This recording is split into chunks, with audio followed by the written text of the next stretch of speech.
Welcome to another episode of the brand called You, a video and podcast show that brings you knowledge, experience, and wisdom from hundreds of successful individuals from around the world. Today, it is my honor and privilege to have a very senior professional from the pharmaceutical world with me, Dr. Shailesh Iyengar. Shailesh, welcome to the show. Thank you very much, Ashutosh. Dr. Iyengar is a doctor of veterinary medicine. He's from IIM Ahmedabad. He's a recipient of France's highest civilian award, and he reached the peak of the pharmaceutical industry when he was the managing director of Sanofi. He's also worked for GSK. Shailesh, tell me a little bit about your early work. Yeah, Ashutosh, first of all, congratulations for this excellent initiative and thank you for inviting me. Talking about my early stages of my career, actually I grew up in Gujarat, and throughout my education and entire upbringing have been in the rural areas of Gujarat. Okay. So to be honest, I studied in a municipal school and in Gujarati medium for a very long time. Right. So that was all that was available in a middle class family. That was the beginning, and I followed my father's footstep, who was also a veterinarian. And those days it was a common thing to do. That if your dad was in a certain line, you end up doing that. So I ended up becoming a veterinarian. Those early days, my biggest challenge, of course, was that, which I perceived at that time, that my apparent lack of English education or any convent education. That was quite a lot of fashion those days, and I thought it was a big handicap to have that. But in any case, the one thing that went into my favor was that I was always a dreamer. So I was dreaming of working for an organization which I always admired, which was a National Dairy Development Board. I know. Those days it was run by Dr. Varghese Kurian. Kurian, I know. An iconic person. And as luck would have it, after my graduation in Anand Veterinary College, I managed to get my first job in National Dairy Development Board. And those days it gave me an exposure to working at the grassroots levels. Correct. Where Dr. Kurian's philosophy was that you work for farmers. Just because you are educated, you are better trained, doesn't mean that you know everything. Right. People who have actually been on the grassroots have a lot to offer in terms of learning. Correct. So those dairy cooperatives that we were forming, it gave us enormous learnings in the initial stage when you walk up to a so-called uneducated farmer, but he knew commerce. He knew the importance of disease. He knew the importance of taking care of his animals, and I thought he knew the empowerment that the dairy co-op was offering. Right. So that was the initial beginning that I started off. Fantastic. So you worked for several companies. Before I get into what you did in the pharma industry, what would you say were three key milestones in your life? So first and foremost, I would say is to get a break in National Dairy Development Board. Absolutely. I think if I look back into my over close to 40 years of my career, that has been a biggest, I would say, break. And it's also important that you do choose your career carefully. Even if the money is low, the upbringing, the value system, and the approach to one's life, I learned in National Dairy Development Board. Right. The second important shift happened in my career was when I decided to dream to be a part of Indian Institute of Management, Ahmedabad. Great.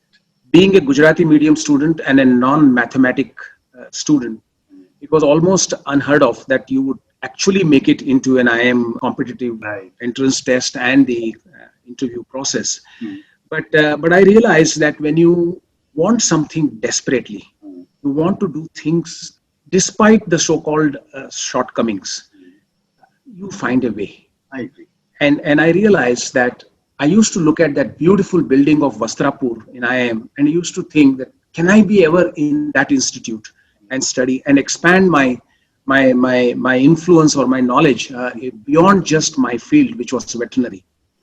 And that deep desire made me to do a lot of hard work, a lot of consultation that I had to do with some of my friends and others to actually be qualified to be part of that institute.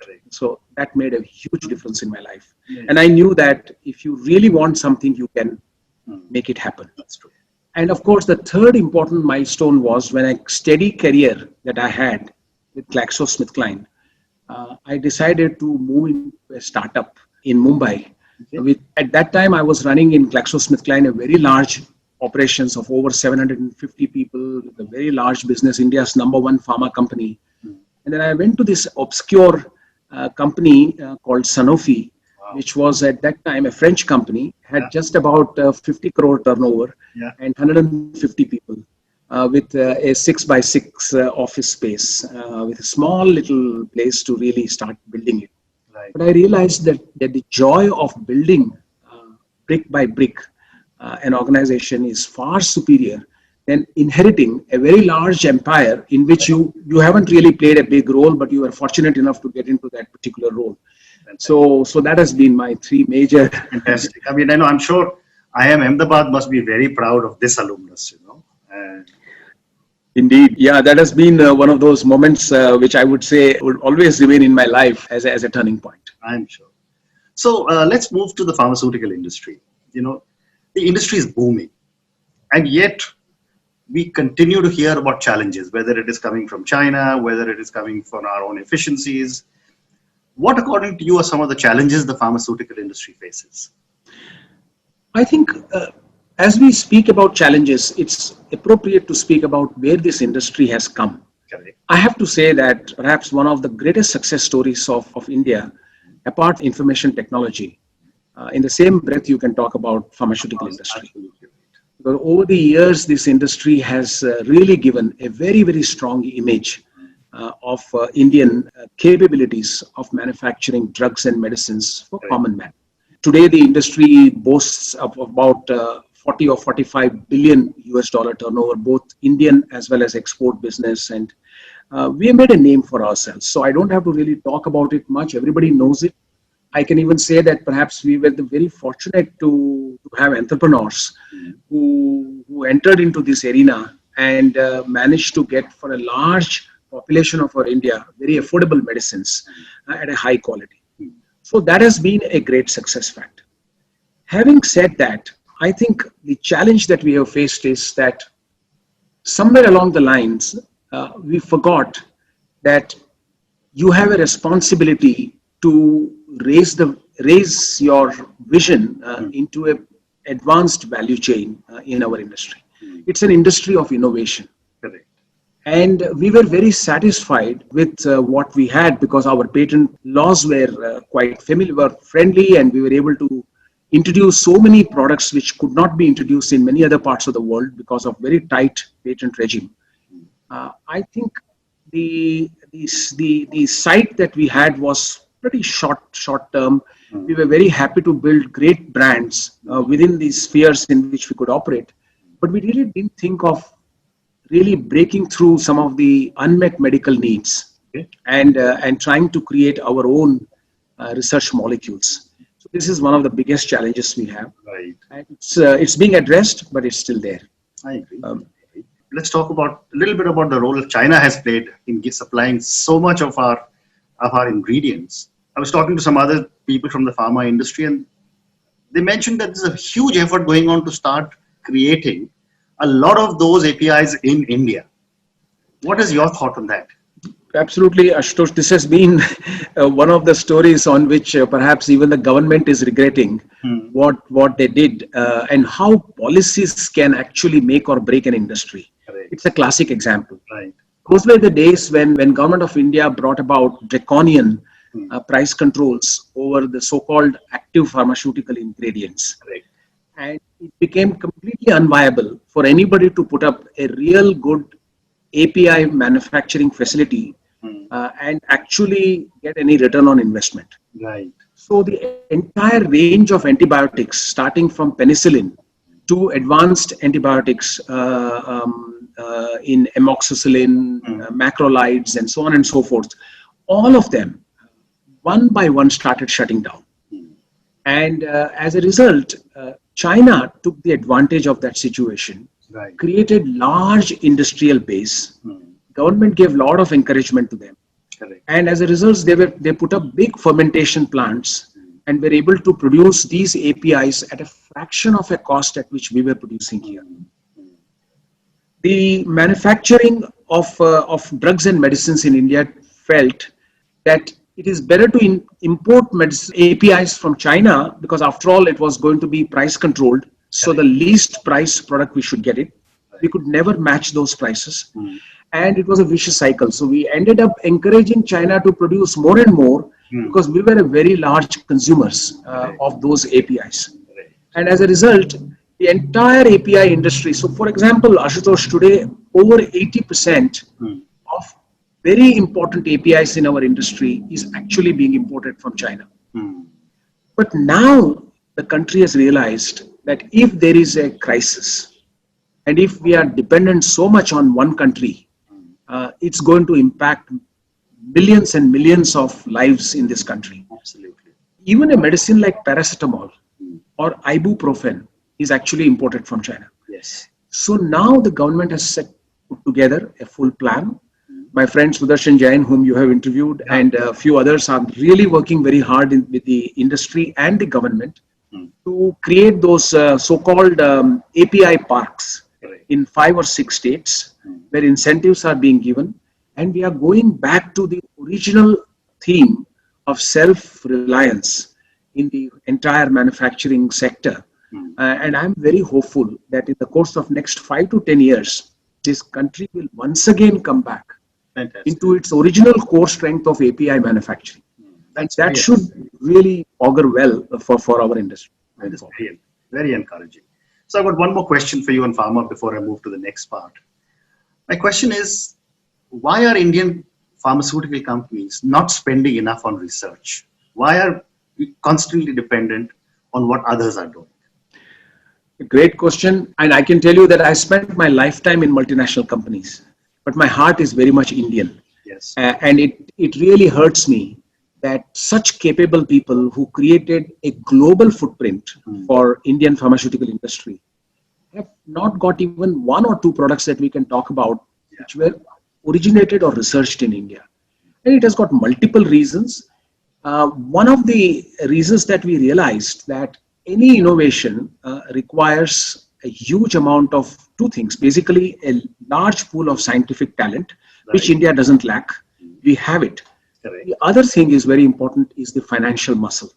Because any new pharmaceutical molecule, and you know it very well, would take anywhere between 10 to 15 years to develop. Yes. And it would require anywhere between 1 and 2 billion US dollars in terms of investment to ensure that we have a world-class product which is tested on large population of clinical trials and everything else. Now, I think that risk-bearing capability was very low, because in India, everything was that ultimately you never know when the government will come with a price control. And as a result, you are constantly keeping your profit close to you. You're not really spending into R&D because you don't know whether you will get the returns at the end of the day. Very true. Very well. 2 things changed, Ashutosh. In 2005, when Government of India introduced product patent, it was very unpopular at that time. Right. But I think today the Indian industry has realized it was one of the smartest moves, because we are pushed to do research now. Because we know that if we do the right research, you have a possibility of getting a patent, which will give you a certain number of years to recover your investment. Right. That's a very simple, important aspect. Correct. And the second aspect is that increasingly now academic institutes are realizing that only doing basic research without realizing its impact on the human health is not going to help. So there are more and more collaboration that is now taking place between industry and academia to come up with a partnership where you can develop some of these new concepts and work together. These were the 2 major factors why Europe and US actually dominated the R&D field in pharma industry. And it's very encouraging to hear you say academia and industry are working together. I mean, in the Western world, they have done that for years. Years together. Yeah, you're absolutely right. And I think today it has, most universities have realized that it is from bench to bedside, as they call it. We need to understand that what we do in our lab, does it really help the mankind? Correct. And that's where the interface with industry really helps, because industry brings a lot of knowledge of what actually is happening in the clinics and what kind of medicines are required. So I think going forward, even the Government of India has realized that this industry now has to take the next leap into the R&D arena. So, for example, we are now doing well in biotechnology, which is an emerging field where Indians can really bring a lot of value. Vaccines as is another area where I think India has done extremely well. So we should be able to drive that part in the innovation channel. So once again, I am hopeful that next 20 years are going to be, very exciting in our industry. I agree. So let's move to vaccine. I mean, Sanofi is a big vaccine manufacturer all over the world. I'm going to ask you 2 or 3 questions on vaccination. My first question is that, and you just said India is a big player. What role is India playing for vaccines in the world? I know we are the biggest manufacturer. Yeah. I'm actually, this is a very proud statement that I'm about to make, and that to say that to be able to supply 60% of the volumes of the vaccine of the world is an incredible position to be in. Absolutely. And I think India has really reached that stage. Our vaccines are there across the globe, and especially in emerging markets, especially in Africa, poor countries, where the children can die if Indian vaccines were not available. Yeah. So I think it's a great place to be in. And so there is a culture of Indian entrepreneurs who have done exceedingly well in this area. And to my mind, I think the greatest investment in healthcare that one can make is in prevention. I agree. And I think vaccines are perhaps the greatest investment one can make, because you are going to reduce hospitalization, you're going to reduce mortality, you're going to increase longevity. You look at it from any angle, it makes complete sense to prevent. If there is a possibility of a vaccine preventable disease, then no child should ever die, because we should be able to protect them. And I think this field has made tremendous progress. As you know, we have eradicated smallpox, and of course, about a few years ago, India became polio free, entirely because of vaccination. Correct. So yeah, I think that's an area which is surely has done a great job. Wonderful. So I've got one more question on vaccine before I move to some personal questions. And the question for you is that no matter what we do in India in terms of spreading vaccination, there are still a very large number of children who don't get vaccinated. Why do you think this is happening? Largely to do with, I think, the education, awareness, myths, also beliefs that age-old, in some communities, there are age-old beliefs that this can actually create more harm. Correct. And to me, it's also failure of vaccines has also misfired. For example, vaccines have to be carried in cold chain, and any break in the cold chain, and such a vaccine, when it is given to a child, and if the child suffers from the disease, the whole community gets a negative feeling that this has got no meaning, it's actually a gimmick.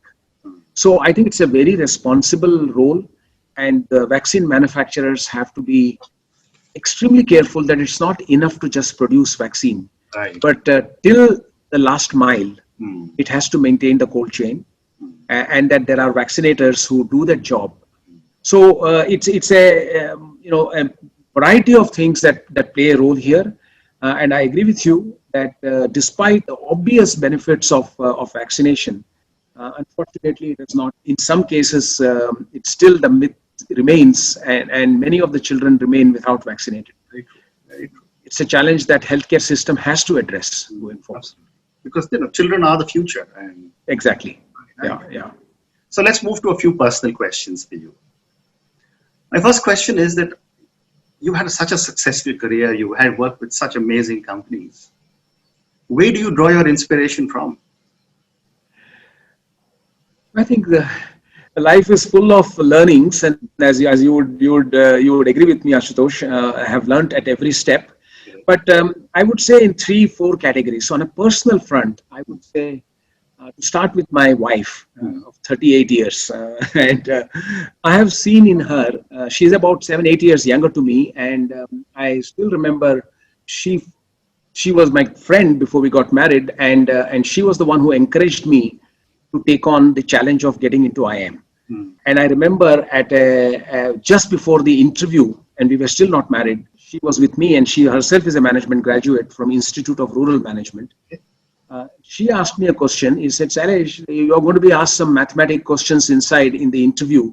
I'm going to ask you a trick question. What is the square root of 0.9? Wow. So I said, maybe 0.3. So she said, Sailesh, no, it's 0.92. I said, Arey, square root of 0.9 is 0.92. Anyway, I left it at that. And then I go inside and they ask me all kinds of questions, everything else. And then there's this one guy who was suspiciously looked at me and says, how good are you in maths? I said, pretty good. So, and I knew I was shivering at that time. And he asked me a question, what is the square root of 0.9? Wow. And that's how I got into Institute. So what I'm trying to say is that sometimes luck favors the brave. And if he had asked me second question, I wouldn't have made it. Right. So that is, she's been all my life. One of the things that I learned from her was never say die attitude. And life is not a straight line in career. You always have ups and downs. You need a partner who believes in you, who challenges you, but at the same time stays with you when chips are down. When everybody gives up on you, there's somebody who kind of hold on to you and say, look, hang on here, it's okay. Since as long as we both are together, we can navigate. Very well. So that was one. My two daughters actually have been a great inspiration to me because one of them went to, when she's in New York and she could do everything that she wanted to do. And she went to MSF, the Médecins Sans Frontières, and went to places which I couldn't even imagine in Africa to help those poor people who were under war-torn areas in Sierra Leone and places like that, or Ebola impacted places, to actually volunteer and help. And I realized that how driven she is to what she wants to do.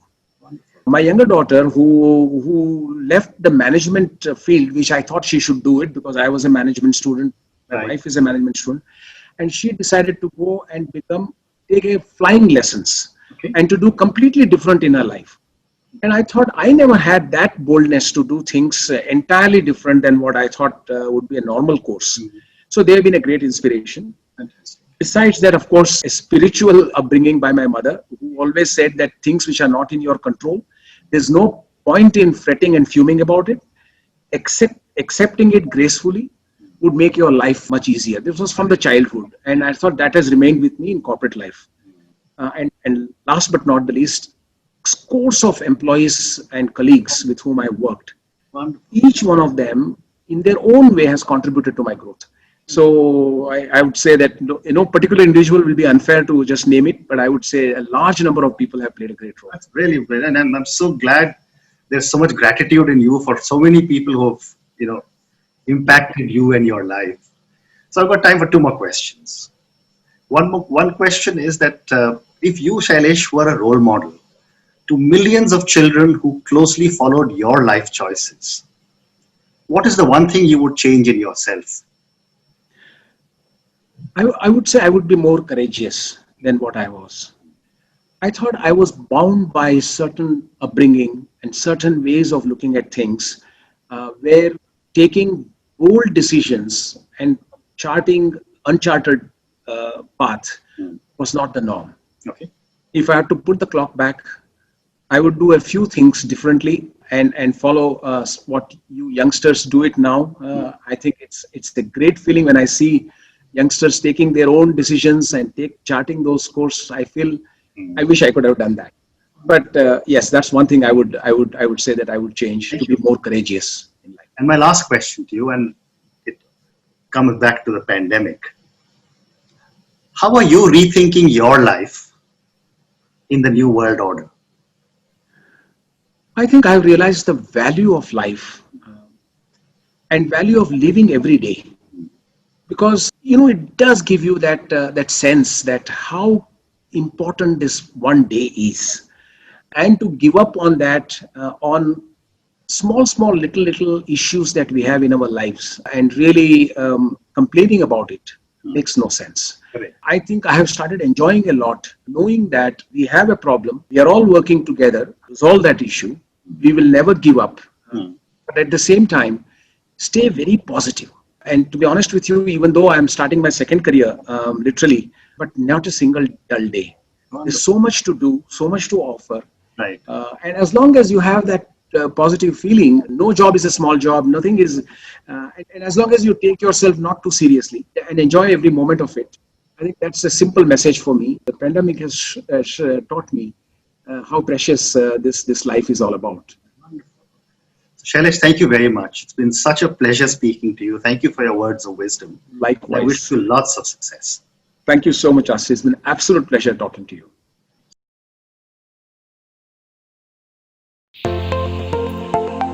Thank you for listening to the Brand Called You videocast and podcast, a platform that brings you knowledge, experience, and wisdom of hundreds of successful individuals from around the world. Do visit our website www.tbcy.in to watch and listen to the stories of many more individuals. You can also follow us on YouTube, Facebook, Instagram, and Twitter. Just search for the Brand Called You.